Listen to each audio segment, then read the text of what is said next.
Welcome back. This time we're talking about Agents of S.H.I.E.L.D. Season 4, Episode 3, Uprising.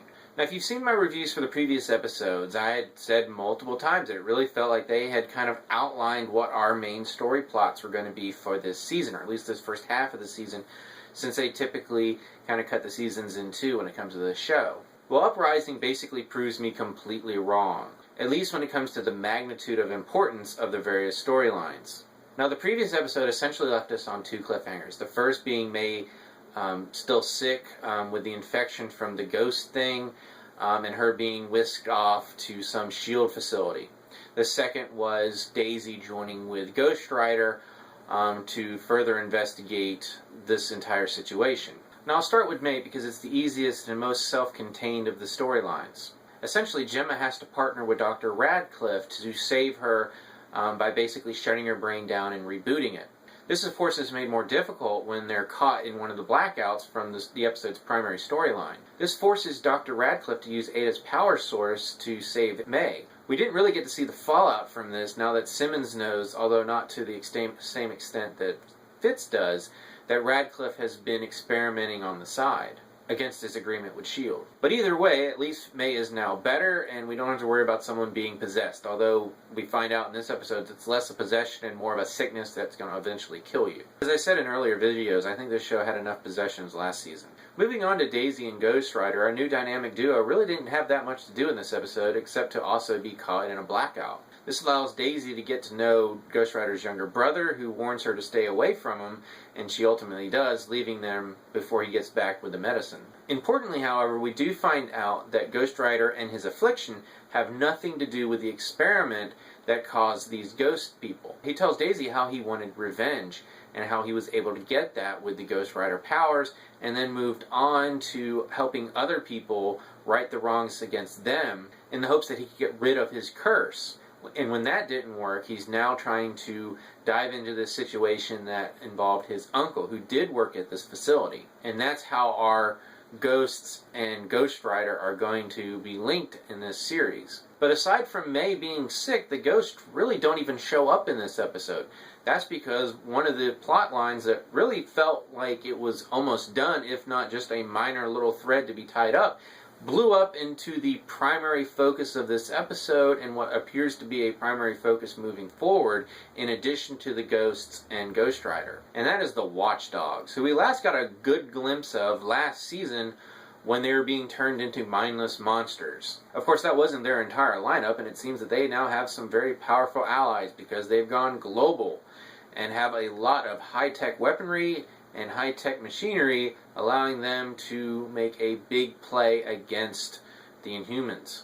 And in this episode, they pose as Inhuman extremists, speaking out and fighting against the Sarkovian Accords, which is requiring anyone with powers to register. And they begin causing power outages, and stating that they want their demands met, which is to end the Sarkovian Accords.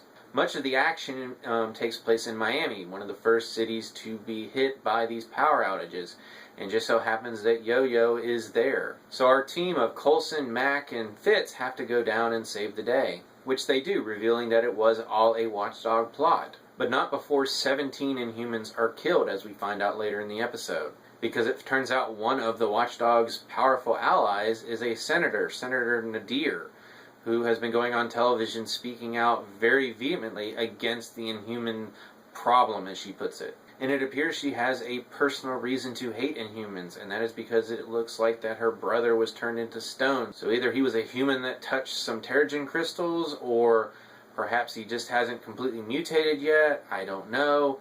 But she's definitely going to be one of the faces of this Watchdog problem moving forward, it appears. Especially since S.H.I.E.L.D. has officially gone public. The attacks and them being blamed on Inhumans pushed up the director's timelines, and with some encouragement from Coulson, decided to go public now, when the world is on the brink of turning against all of the Inhumans. Something we got a taste of when Yo-Yo's friend basically abandoned her and threw her to people with guns that were planning on killing her. Between the X-Men and now Inhumans, Marvel has always used those characters as a sort of a mirror to hold up against society on how we deal with racism and people that are different from us.